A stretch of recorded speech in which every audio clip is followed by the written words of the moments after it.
everybody. Welcome to the Fire It Up with CJ show. Today we are going to be talking to Melissa T. Shultz about her book, From Mom to Me Again. I can't wait to talk to you about this book. Welcome, Melissa. Thank you. Happy to be here. So I had this girlfriend at work who she was going to get married to her husband 2 weeks before me. So she was a planner. So she had she had like a wedding cake person that she'd done all this research for, and she'd done all this stuff, and I would just draft behind her saying, "Now, who is that wedding cake person?" And then I'd go and I'm like, "Yeah, they're really good." So now I'm doing that with you. I'm going to hopefully Ah. draft behind after all of your hard work, hoping that it doesn't have to be so hard for me as I go through this transition. I don't know if it's possible because everyone goes through the transition differently. But before the show, I was telling you that my son is leaving in 6 weeks to college. And not that I'm counting, but I'm trying to get prepared. And sadly, I don't know what's wrong with me, but I literally have thought about this for the last 2 years. Have been because I've been doing shows with radio hosts, as a radio host, going talking to other guests, talking about what you should be doing to launch your children in junior year and senior year. And inevitably, what happens is you're getting them ready for college. So inadvertently, I've been launching myself for the last 2 years. So I want to talk about you and your book and what it was like for you when and it's been 4 years since you've been an empty nester. Right, right. I have two sons, and the youngest one left 4 years ago. He just graduated from college. So, Wow. Oh my yeah. goodness. I just got chills when you said that. Wow. So they're like launched even from school and they're on what they're going to be going on to their adult lives. They're moving on. They are. Wow. It Okay. happens, I I know. It's know. amazing. Okay, so when I read your book, there's a lot of loss that's happening here. In when your child leaves in college, and I don't know if a lot of us are conscious of it, but now in retrospect, when you look at all the different, when you look at the losses that happen, how would you describe the loss that happens when your kids leave for college? Well, and as you and I were talking about a little bit before the show, for me, when you have your children, your focus shifts, and um, you that takes you through a chunk of your life, 18, 20, 21, 25 years, depending on how many children you have and how far apart they are. And then when those children leave, that's a pretty dramatic shift. That's a pretty huge change, even as they've matured and they go to junior high and high school and they're taking on more responsibilities. You're still their person, their people. Mm-hmm. And so when they leave, you're not in that active stage of parenting anymore. Mm-hmm. You become, and you make the shift that I talk about in the book about going from active parenting to mentor. And it takes practice, just like it took practice to become a parent and to move into all the many stages of parenting. Mm-hmm. We've written so many books and read so many books about how to become a parent and what to expect when you become a parent. But there weren't many books out there for me, which is why I wrote this book about how to prepare for the empty nest. There's lots about what to do once the nest is empty, but you really need a transition process to Mm-hmm. prepare yourself for this new stage, because the silence can be deafening. You mentioned that the stillness and silence is deafening. Is that, and I think I know what that is, but of course I don't know what it is. I know there was one evening where my husband was out of the house and on a business trip. My kids were out on various social engagements, and I was in the house by myself. And I've never felt so alone in my life. I thought, and I could have called, like, I didn't get myself organized enough because I didn't think I was going to be in this state of being Right. alone in the house.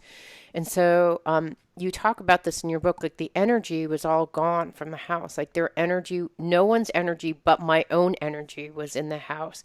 Is that what you mean by the stillness and silence, or is it Yes. something else? Okay, that No, I. sucked. That really It. sucked. Oh no.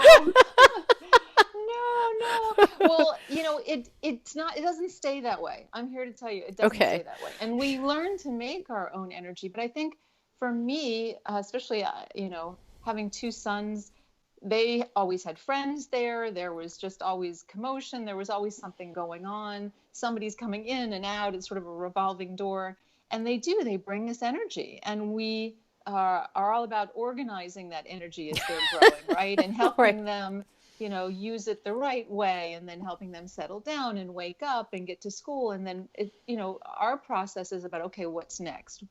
The focus, even though it's still on your marriage and it's still on you and your spouse or your significant other. If you have one, or if you're a single parent, it's still you're in that picture. I don't mean to say that you're not, but the truth is, kids need guidance, and so we're always on call. And even when I laid my head down at night when my kids were in high school and they were out, I still felt like I was on call. There was still this sort of energy. And then when they'd come in right in the middle of the night, and I'd hear the food in the kitchen, I'd hear them cooking in the kitchen, I'd smell the foods cooking. There's that energy, and I'm thinking, oh, please clean that up. Please clean that up. But then they're gone, and nobody's doing that anymore. And there's no doors opening and closing, and it's Music whatever blasting. you bring. Right. Yes. It's whatever you bring, to the house, and that you get to set that energy. So it's different. It's a different requirement from you. Yeah. And so, how changing you my said it camera. changes. So, and I think I may know what you're talking about, because you said it moves from their energy being gone to then you filling the whole space with your energy, so that when they return, you're like, why are those shoes there again, or why are socks there again? Is that what happens, or what did you mean? So it seems It's like, kind of funny. yeah, what happens during that process of they leave, their energy's gone, your energy fills the space, they come back. What's that all about? It's a test. It really is a test, I think, for both parties, and you kind of have to get to know each other in this new way, it's just why you want to have a conversation with them before they leave the house. So this is new for you. This is new for me. Let's talk about this. I'm going to mess up. You're going to mess up. We need to forgive each other as we learn how to relate to one another on this new level. And because while you're gone, I'm going to be doing some things sort of on a parallel track of growing myself. And I know you're going to have all this growth. And I want to share in all that as much as you will let me, and are comfortable. But know when you come back, things are going to have shifted a little bit. So I'm going to expect you to do some more things for yourself. And I know you're going to be proud of me for doing some new things for myself. So that takes a little bit of time, and conversation and getting used to. But I found my first couch. It was my first couch of my own, as I say, because I never really had one that was sort of mine. Everybody had a flop space, that was my one son's, it was another, it was my husband's, and I just was never in one of those spaces. I was always upright in a chair. And after they left, I found this great couch, and I thought, that's my couch now. And when they come home, and when they first started coming home, if they were in that space, I found myself getting a little territorial about it. Yeah. Get out of that space. Wait, so did you buy yourself a couch for you to sit on, or is this like, did you take someone else's couch and then claim it as yours? Yes, I took someone else's, or I reclaimed it.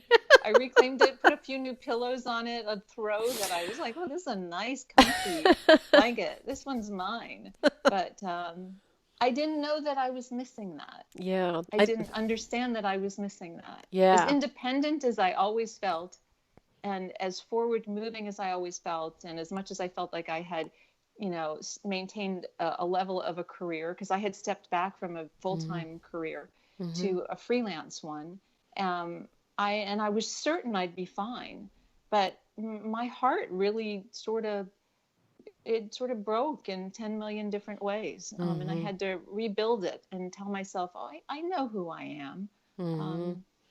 I've sent them off, and they are getting a really good sense of who they are, but I kind of forgot about me. I forgot to nurture me, including having that space on that couch. Yeah, it's funny. I just met with my spiritual coach, and I said, I think I need to get used to two things. I need to get used to stillness, because I've noticed my girlfriends who haven't gotten used to stillness, these are friends of mine who are in their 70s or 80s. Like they're still doing and running around and worrying. I'm like, God, I don't want to be at 70 or 80 worrying about anything anymore. I just want to be like that Zen grandmother that's like a pear sitting down on the Right. couch, like flopping down and just like being chill about everything. So I said, I want to get used to this stillness. And I want to learn how to love myself. Like I almost have lost the sense of how to love myself because I've spent my whole, like, now it will be probably 20 years when my second one leaves, loving someone else. And I don't even Yes. know how, like, you lose how to love yourself. Is that how you felt? I don't know how to explain it, but Yes. that's my sense No. of like, I don't even know how to do that anymore. No, I think you're doing it perfectly. You do. You lose how to love yourself. You learn your view of yourself changes because for me, I'm a mother first and foremost. Mm-hmm. From, it was my decision to bring them into this world, and I felt this responsibility for these human beings to make sure they were cared for and they knew they were loved.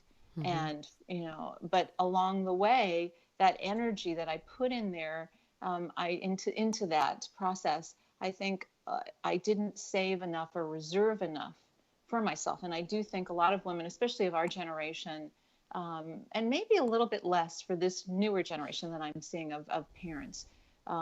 They do seem to understand that a little better. Mm-hmm. That I think the best parents find a way to take time for themselves and make sure their needs are met as best they can. Mm-hmm. Um, and I've had to relearn to do that, and Mm-hmm. in some ways, probably for the first time, respect what my needs are and ask for things and ask for help. Where I Mm-hmm. was sort of very proud before and thought, I can do all this. I can multitask. I can have a career and I can have Mm-hmm. children and my house can be the way I want it to be.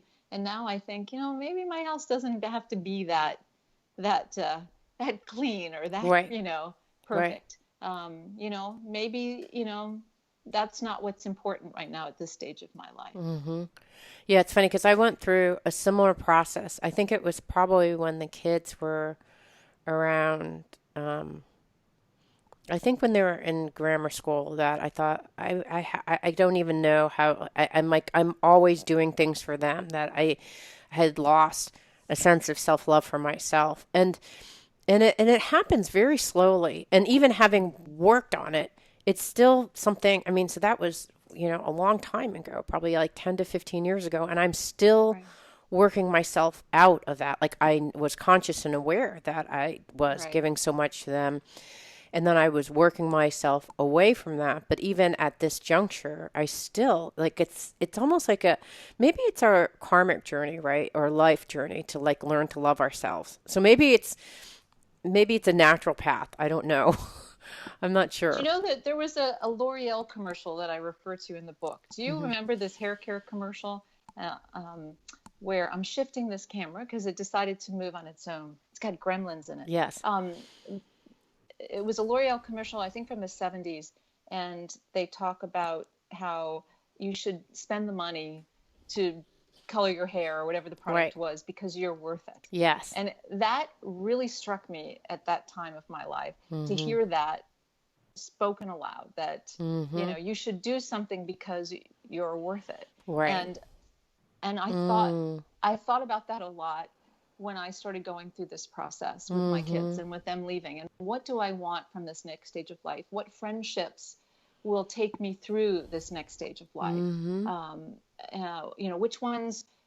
We have so many friends. I'm sure you have friends that are moms Mhm. that you met along the way and that have been fabulous for getting information about school, what to expect, how the kids are doing, whether in sports or theater or music, whatever their interests are. Um, and they're invaluable. Mhm. But there's a point that when the kids leave, you are sort of faced with these changing relationships and how do you relate to one another at this new stage of life? And is this a friendship that will take you through into this next chapter? And for Right. me, Oh, that's been wow. an interesting process. Mhm. Um, not So, all those friendships are forever. wow, I never even thought about it. So it's a kind of a loss of connection and friendship too, like the friends that you had, what you talked about, which were all kid focused. Right. Now what are you going to talk about, right? Now that Right. all the kids are launched. I hadn't even thought about that. I think that was in the chapter that I didn't get to. Well, But yeah, and that's a huge thing. So it's a loss of connection, also loss of mhm. friendship. It Wow. can also feel like a beginning, which is Right. how I chose to sort of reframe it. I thought, well, I Mm-hmm. need to reframe this. So there's people, just like there are people that I met along the way that I didn't expect to meet, raising my children.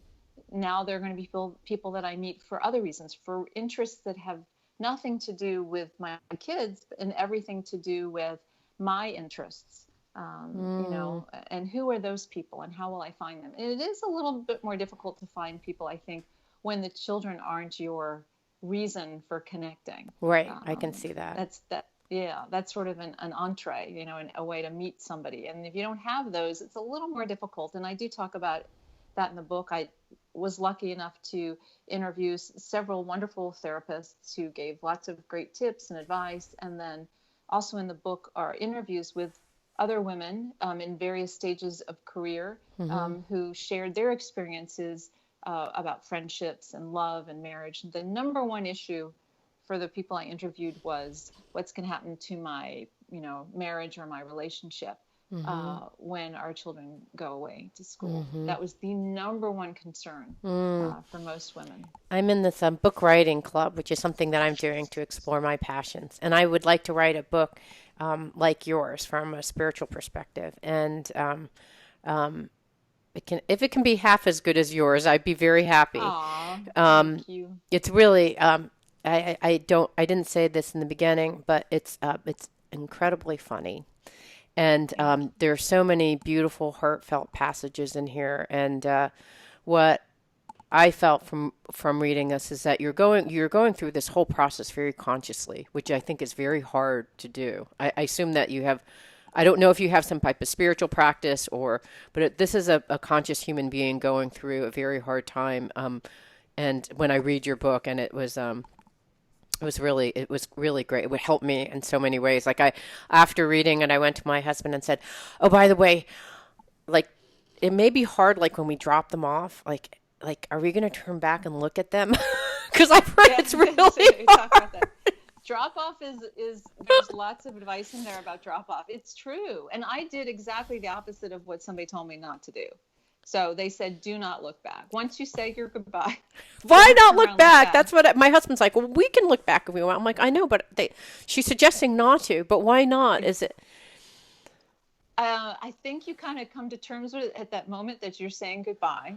And then when you turn back, I have never seen anyone not start to cry. I mean, that's the bottom line. And I put my dark sunglasses on. I had my suitcase. I was alone. That was something else I don't recommend if you Oh, can avoid it. yeah. I rolled my suitcase into this bathroom at the student center, and I had gone into a stall and kind of got myself together, and I came out, and I'm not kidding. It was like a scene from a movie. There were several women in there.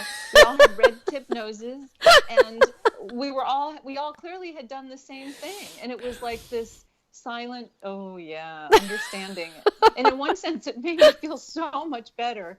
But the other sense of that, I started crying again. So I did get a tip in the bathroom about how my son should get a bicycle and where to get one. And so it was like at least something good came from the cry fest. But, I think it's yeah, hilarious. So there were a bunch of moms in there just crying. You know, quietly, nobody yeah. wanted to admit we were all doing the same thing, but they kind of ring a bell on this particular campus, and it was time for the parents to leave. So it's sort of en I masse. love the bell. Everybody everybody goes and That's a smart thing to do, though, right? Because otherwise, your kids are like, go already, and they probably don't want to say, or maybe they do say go already, but it's like the yeah. bell is kind of like, no, it's time for you to go It's now. really time for you to go. My best advice to my son was the dorkiest thing about, hey, use Lysol on everything, all the time. These It are my was just parting words. yeah, I bought you a huge can, use it. And by the way, at the end of his first year, I got to tell you, I don't think that can was just as full as it was when I dropped him off, when I picked him up. So That's funny. don't even go there. Yeah. Yeah. So I said, and I said, and also like the bedroom, when we walk past our son's bedroom, it's Yeah. going to be empty. And that must feel awful. Like, what do you do? Keep the door shut? Do you keep it Yeah. open? Yeah. What do you do? I kept it closed. It was just, I couldn't walk by his room. And and I've heard this. I've heard celebrities say this. I've heard them on talk shows. I've read things about this. And I thought that's ridiculous. Well, I got home and I thought, oh, I can't go down there. I can't go by that room. It took me like a month. I closed the door to that room until I could feel, for some reason, it was just this hollow hallway. I couldn't go down there. But when my second son left, by the Yeah. time he went to school, I found that was much easier. I mean, it was still difficult, but I realized they come back. They do come back, and they come back for holidays, hopefully, if you're able to do that. And you know, they don't quit, and they don't quit on you. You find a way to stay connected, and you work out a new rhythm. And whether it's phone calls or texting, Skyping, letters, you do have to get used to longer silences and really give them that space and that time, especially those first few weeks. My husband and I kept texting each other like, did you hear anything? No. Did you hear anything? And, oh my God, he texted me, he said something. So, but, after a while you realize, there is a dialogue. It's just a new kind of a dialogue. I and see. they will come back. Yeah, So, the way I found you is through J.D. Rothman, who both of us know, and she had yes. said there was a passage in her book about wanting to have. She said, if I would have done anything differently, I would have established what our communication would be. So, did you talk That's about right. that with your kids? And if so, what did you decide? Because I think it's like, how often do you text? Is it okay to text? Should you be calling instead? What are their expectations? Like with my parents, I called them every Sunday. That was the thing. Yeah. Um, I think it was easier when we were younger. And for me, it was after 11, it was long distance, and that's when right. the cheap rates were. Yes, And, exactly. it was like established. Yes, I did talk to my kids about it. Mom, they were kind of like, Mom, uh, if it's the weekend, maybe you shouldn't call, Right. because that's going to be my busiest time. And Right. you're welcome to text me anytime, and I will try to text you back. If I can't, don't panic, don't worry. I'm not And I'll dead. get, I'm not dead, but I will reply to you, certainly within several hours of that text. But Okay. just know it may not be immediate. And is that okay? Will that work? And that worked. And then I did work out, like, in case one of my sons was in school in Southern California, and the school's always they do these drills for earthquakes, and you Oh get these no. notices. A lot of campuses now, you get notices about any incidents that Yep. happened, any crimes or potential crimes. And so those things would kind of clutch Yeah. at me. And I heard a lot of other parents say that too. So eventually I added that to the communication list of, how do you want to do this? Can you preempt this? Can you tell me you're Right. fine? So I don't feel like the pest saying, oh my God, I got this notice. Are you okay? Right. And we did figure that out. I think that it teaches them too, that it's not all about them. Mm, They always know where you are. right. But what they don't understand is we don't know where they are. Right. And so, for them, they feel like everything's cool because they can always reach you in their mind. Oh, they're Right. at home. They know. Right. So I kind of had to explain how it might work in reverse. And I think that's probably one of my best pieces of advice that I've learned the hard way is, if you explain to them how something feels for you, Mm-hmm. something they might not have considered, and you kind of ask them to think of it in reverse. So, Mm-hmm. not in a judgmental way, but in a way that said, so if the positions were reversed, how might you feel? They really do get a chance to experience it a little bit. And then Right. they get, they kind of give you that. They're like, oh, okay, I get that. I get that a little better. Interesting. Okay, so I have two conversations that I didn't have planned that I'm now planning. One to talk about, hey, we're going to be changing. I'm going to be changing. You're going to be changing. Please, like, cut me a little slack. But we'll have to work through these things ourselves. I got that conversation down. Good. I've got the communication conversation down with the sub bullet point of when your school says that someone had, there's an earthquake or whatever, please just preemptively send me a note saying I'm alive. Okay. And then I won't Right. panic up until then. Right. Are there other kind of conversations that you had with your second that you didn't have with your first, or that you would recommend parents having before your child Yeah. takes off? Well, and most of these, again, were because of the people that I interviewed for the book, the therapists that I spoke to, encouraging conversation in general. But the idea is that I don't expect perfection from you. You're going to have times that are great and times that are not so great. And as you go about this process of this next stage of growing up and becoming independent, where our roles are shifting here, please know that I'm here to guide you, I won't judge you. I'm just here. So if I can lend any experience to what's happening, please don't feel like you need to hide it from me. I know you can problem solve, and you've taken all these skills with you to school. But there are going to be times where, I think I can help. So let me help, and I will try not to judge. And if you think I'm crossing the line, you let me know. So again, it's all about communication, but letting them know that it's okay to fail. And that you're going to help them get back up again. They're going to help themselves get back up again too.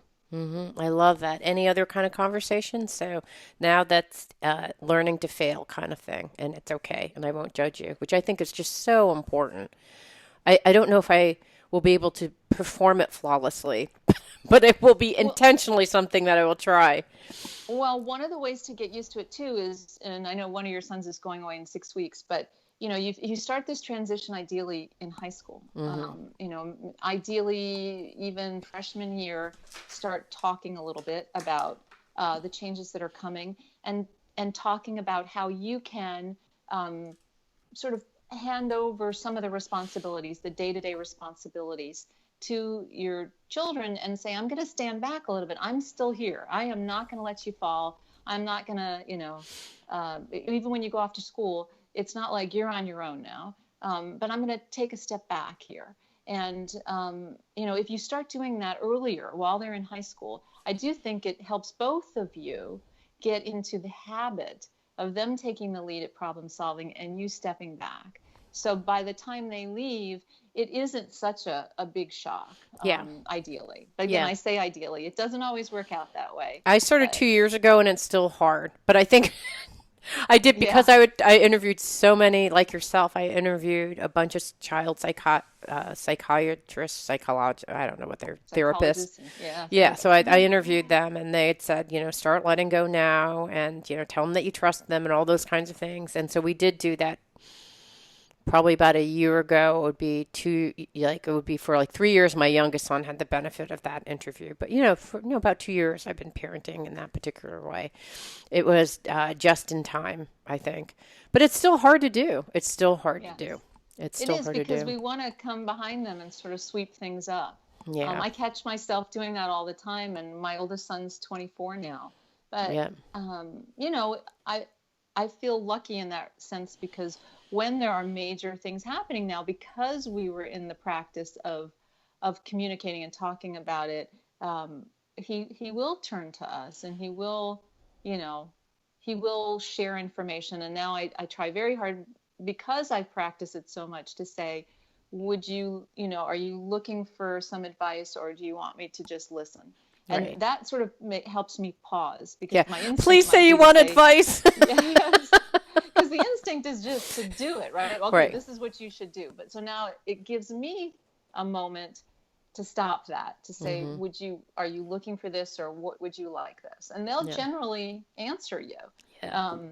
Some of the other things really have to do with friendship, marriage, relationships, and your career. And we touch upon all of those in the book. But reevaluating those friendships, trying to find the friends in this next stage of life that are there for you as well as you there for them. Mm-hmm. Because sometimes it can become very one-sided. Mm-hmm. And you want the people who inspire you, because this is your chance to do a lot of the Mm-hmm. things perhaps you didn't have time to do, weren't able to Mm-hmm. do, Mm-hmm. from a literal time perspective, from a money perspective. And you want those people to be there for Mm-hmm. you, as you will be there for them. Mm. And I need laughter. So I tend to find people that, can share the joy as well as understand the sorrow. Right. Um, Right. and that works for me. You got to find what works for you. Mm. And in terms of a career, for the women who perhaps haven't had one, but would like one, or are in one that they're not happy with, career counselors are great. Online tests, assessment tests. There's lots of sites that I refer to in the book where you can go on and sort of evaluate, where you are and where you might want to go. Make a list of the things that, as a parent, as a mom, that you did, and you'll find there are some incredible skills there, and see how they might translate to careers. Um, it's all empowering, Mm-hmm. and it's all a reminder that you're worth it, as we Mm. were talking about. Okay. And with your relationships, oh, I'm sorry, go Oh, I ahead. just have a I was gonna, question about career yeah, because you said something interesting. You said earlier in our discussion, you said, I was a journalist full time and then I went part time to freelance. And I thought I'd like put my finger in the career bucket so that you were surprised when you left, when the kids left, that you're like, wait a second, that's not what I was expecting. Tell me a little bit more about what that meant for you, at least. Because I did something similar. I was in business full time, but then I took I did a kind of equivalent to a freelance. I worked as a life and career coach in business right. and career and all that stuff. So I've kept my finger in in the work scenario so that I wouldn't feel, for me, it was just super important to do that. Right. So what happened for you? So when the kids left, what happened for you in your own career?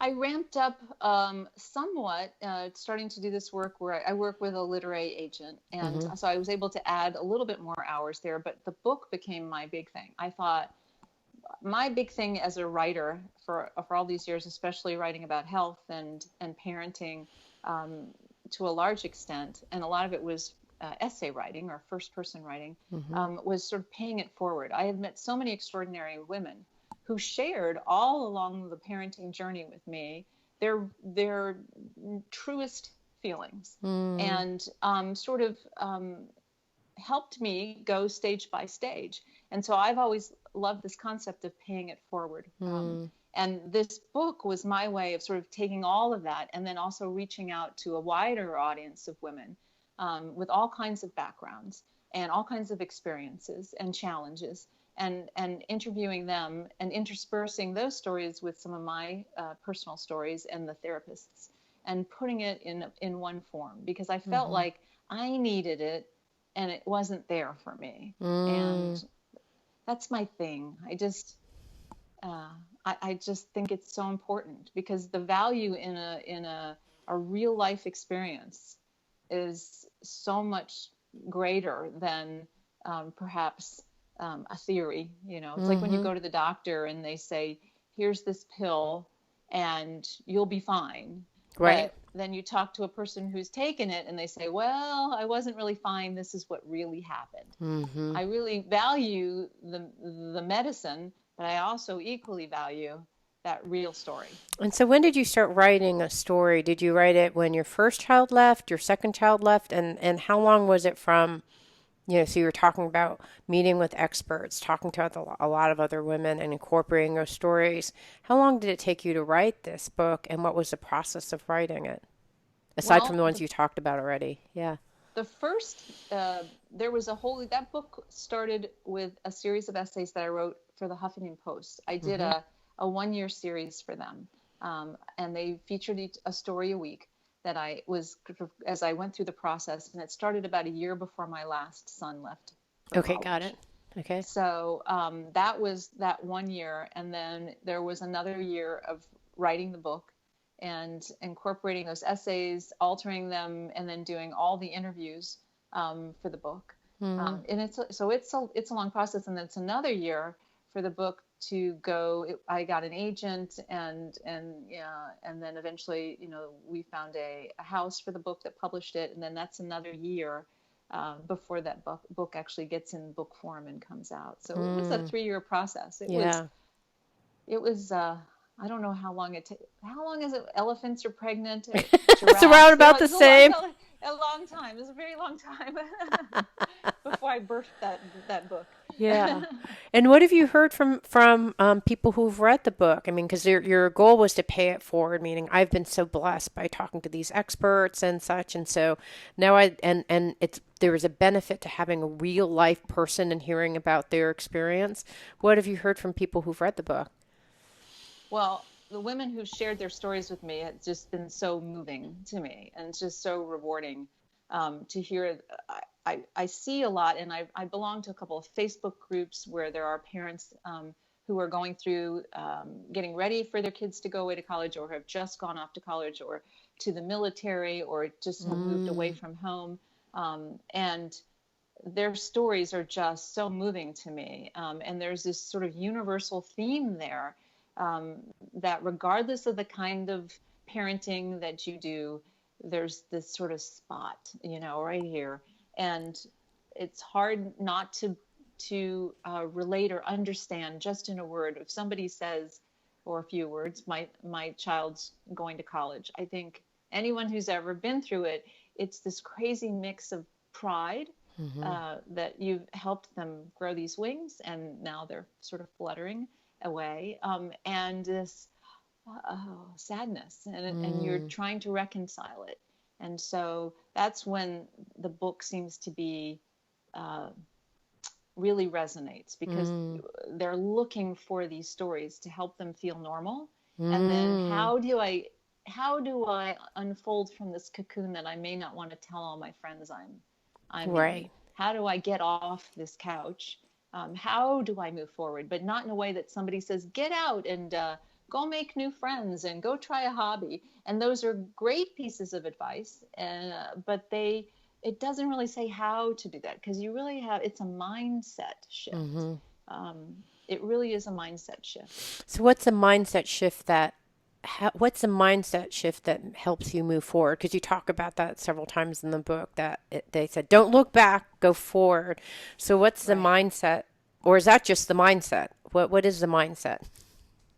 Well, some of it is about thoughts, and if you're having these thoughts and you're suddenly thinking, well, I'm not good enough, it's been too long since I've worked, I'm too old, I don't really have the skills I thought I had. You sort of start by you let those thoughts in, you try not to judge those thoughts, you just let them happen, and then you keep moving forward. And for me, it was, okay, I'm going to try things in smaller steps. I'm not going to look at it like I have to go get a job. That's a giant leap from, wherever I was to where I wanted to be. So what can I do each day that's a little bit different, or for a week at a time that's a little bit different? What if I just start by, I talked to other women about doing this, going online and trying one site might have some assessment tests that I can do for free, and I don't have to talk to anybody. If it's too intimidating to go do that, then what if I try this? Or as it relates to friendships, if you want to make new friends, well, it's gigantic to me to join a club maybe, but what if I just go kind of put myself in, hey, there's a talk tonight at a bookstore and it's free, and the subject matter is something that relates to women. What if I just get myself to go sit there and be a part of that? So again, like small steps, things that are approachable and easy, and that eventually these things sort of become habit, because that's the idea, is these things become habit, just as everything became habit as a mom, as your children grew, and the things that you did for them that you may not have thought you'd ever be capable of doing. So again, eventually you start to realize you're capable, you're out there. It doesn't seem so hard. If you feel shy, you start to perhaps feel a little less introverted or less shy, because you start to get a comfort level with certain kinds of environments and experiences. Yeah, it's reminding me of this cartoonist who has this book called "Say Yes to the Little Yes." It's like, there's a yes in you. Yeah. You don't have to say yes to the big yes. Like, okay, I'm going to like go find a job. It's say yes to the little yes, like listening Right. to a new MP3 about something that you may be interested. It could be a very little yes. Yeah. It could be just driving a different way than you used to. It's like you're just Right. trying to shift the neurological patterning that has happened in your brain that just, you drive the same way each time to go to the grocery store, drive a different way, drive Right. the longer way, whatever it is, just shifting up the way that you do things so that you get used to making small changes and seeing different perspectives. So that's what I'm hearing is We what you're saying is the shift, is saying, absolutely, yeah, and we're not too old to try new things. The brain is constantly rewiring itself, and as we age, and this concept that people say, "No, I'm set in my ways," or "He's set in his ways," right. "She's set in her ways," and it doesn't need to be that way because it doesn't matter what age you are.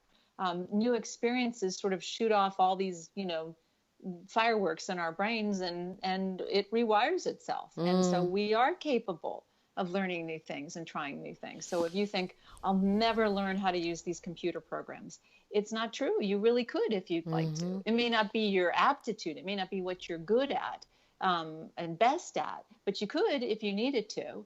And at this stage of life, you really do want to match your interests, and your sort of philosophy and way of thinking, with something that, you can actually have a career at.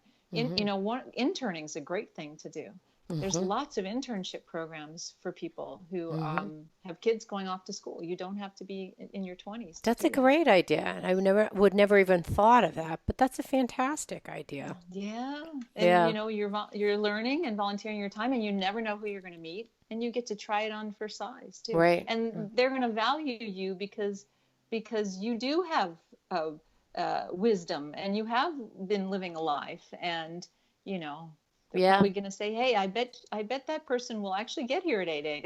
Yeah, well, and there's also like a bunch of transferable skills as a mom that you probably don't even realize that you have, but I think that So those are many. huge as well. All right, I want to spend the next 8 minutes, if we can, talking about Sure. relationships with your husband or a significant Sure. other, and how, because Right. you talked that there are three big changes. We've talked about career, we've talked about friendship, and then the third one you said was with your relationship with your spouse or a Yes. significant other. Um, what happens? We again became very aware of this, my husband and I, before our oldest one went off to school. And we started doing these sort of Saturday lunches, Mm-hmm. where we'd go out. I mean, I don't know about everybody else, but I didn't take the time. Saturdays, especially, were, kid focused. There were so many things to get to. But as they started driving, and needing us less, and we didn't need to go to every activity on a Saturday, I thought, let's try this. And at first, we just talked about our children. Mm-hmm. And then we kind of set a rule that it was like, 15 minutes or less, which is Right. really hard. I know. I'll say to my husband, processing time, but let's limit it.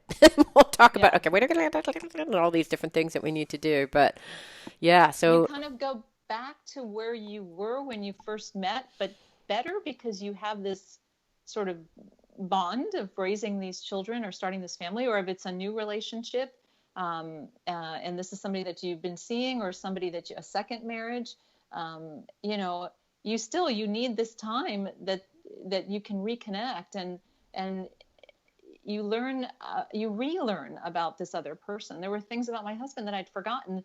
His particular sense of humor, mm, where we were just telling stupid kind of 12-year-old jokes, and it was funny, but you kind of lose that yeah, sometimes in life when life gets very serious. yeah, Um, and I'd kind of let those things happen instead of thinking about the long list of things that needed to be done at home and the ways mm-hmm, we needed to be an adult. And I just kind of let us be kids again. And yeah. so, I love that idea yeah, of becoming kids again. Because that's how I feel like with my husband and myself. It's almost as it's like, well, the kids are gone. I'm like, let's go see a movie. Okay, let's go try it. It's all these things. I'm like, well, why couldn't we? Like, there's no reason why we can't go and do these things. So we just, for the first time, left them on, a Thursday, Friday, Saturday, and Sunday by themselves. And you know what? They lived and they ate food. yeah, Like yeah, everything right. happened. fine, without us, perfectly fine. They were happy. We were happy. But it's some of those things where like, wait a second, we can do these things that we forgot, that we stopped doing. You kind of just forget. You have amnesia about who you are, who you were before you became responsible parents. Yes, So I love because that becoming a that kid sense of again. being on call, that sense of being on call, you're still on call when they're at school, but it is different. Your time, you start to retake your time. And the question is, what am I going to do with this time, this extra time that I have? And you have to let yourself do those things, including having fun with your partner.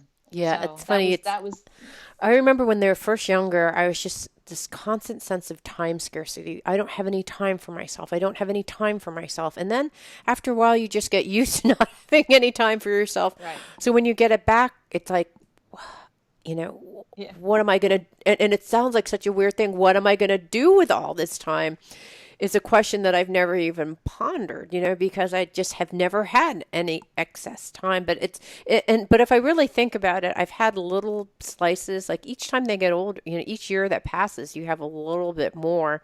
But the Right. question is whether you still run the operating procedures from the previous time, or if you go, wait a second, I have more time. I don't have to do these things anymore. You get your breakfast, you do the laundry, you do all this stuff. And you're like, and now I found more time. But it takes, it's a weird thing to all of a sudden have so much time. It's a wonderful problem to have, but it's a problem because we don't know what to do with ourselves. It doesn't feel right. It doesn't just like, and I actually, the first few, not to overuse that word, but the first few times that happened to me, I rehearsed in my head and actually made a physical list of all the potential things that I could accomplish, the need to do things and the want to do things. By the time I had finished that list, I was like, I think I'm kind of tired now. And I just went to sleep because that was also on the list. Or I could just do some of this another time Right. and go to sleep. Right. And that was great. That was Yeah. great. But it's fun because I was like, well, we could travel and I could learn Spanish. I could learn to cook, like all those things that I would never, I'm like, I never have enough time to do any of those things. All those things can happen now. Yes, Someone mentioned to me in my book writing group, she said something really interesting. She said, you know, at the end of, marriages are meant for three things. They're either meant for you to work out your karma. So, your family of origin issues or whatever kinds of things, like you marry your daddy or mommy or whatever, like whatever, you're working out your relationship issues generally. And she said, or it's to raise kids, or the third is that you're on a mission together. And what happens is marriages end when those things aren't happening, right? If you've raised the kids and you don't have any shared sense of mission or purpose with that loved one, or you've worked through all your karmic issues, I think what happens during this empty nest time is some people end up, divorcing or, Right. splitting apart. And I think that, I thought that was such a helpful frame because it's like no judgments, no what did I do wrong? It's like that's just what happens, right? You've raised a family, that was your job. You raised your family, your job is done, and now you move on to the next thing. I thought that was a very interesting, not only because it gives a no harm done kind of scenario for people who decide that they want to split apart, but also Right. because it gives it another option, which is what's your mission together? Like as a couple, That's what's a your new lovely way to mission? look at it. Yeah, and I think that all the exploring and talking is like, now what's our shared mission? Because in our last anniversary, I said to my husband, so what's V3 look like for us? Version 3.0 of our lives. What does it look like for us? What do we want it to be? Do we both want to go back to work? Do we not? But what do we want this to be? Do we want work ramp up? Do we want our spiritual retreat? Like what do we want? And it was so helpful to just say, well, what do you really want to do? And we decided, I want to live in different countries. We could never do that with kids, but let's just spend a month living in France, just for the hell of it, because we both have jobs that are mobile. So what's stopping us from doing that? But it was those kind of conversations that were actually moving from dread to excitement. I think using your parlance moving forward, that was super helpful. What did you find helpful aside from like making time and kind of being more childlike and remembering your husband? What was useful for you, or what have other people shared was useful? A lot of people have talked about how they finally were able to travel. I mean, met lots of people who have successfully done it with their kids all along, which I just think is fabulous. But Yeah. but sort of being able to see the world again and doing some of those kinds of things. I think really the number one thing for me, and suggested by a couple of therapists, one in particular that's mentioned in the book. She just says, returning to your childlike spirit. Think back to your childlike self, and what was it you loved, and is that something you can recapture in some way, and if you can take that, for me, if I can kind of push that button in whatever way. Sometimes it's just watching a silly movie with my husband, and I start to laugh like I did when I was a kid. And that sort of sets off this chain reaction and it stays with me. It lives with me for, a day or 2 days or 3 days when I think back to that movie. And then I feel like in general, I approach everything in my life differently. I approach my husband differently. I approach my work differently because I can keep up that level. If you can find a way to maintain that, to sustain that, so that you look forward to things. So for me, we've found this TV series on Saturday nights that's just ridiculous, and they play really old, terrible horror movies, especially from the 30s and 40s, that are Right. so campy, right? But it's so goofy, and it just puts me, just thinking about sitting down to watch that puts me in a great mood, and then thinking about it for the next few days. So I try to plan things that make me feel sort of that same way that those movies do, I love so that. that I know if I'm going to have an intense couple of days, I can look forward to something other than the mundane. So, I love that. We've been what a perfect way to wrap up. We've been talking to Melissa T. Shultz, and we've been talking about a book from mom to me again. And I love that idea of returning back to our childlike innocence as our children become adults. There's something it's parallel and ironic, beautiful. right? Yes, there's Yeah. parallels and beautiful in that really interesting switch of roles, right? It's love that. Thank you so much for being here. Sure. Thank you. It means so much to me that you're listening to the show, and would love your support in any way by giving me comments below, or to subscribe to the show or share the show with friends. Thank you again for your support. Love and blessings.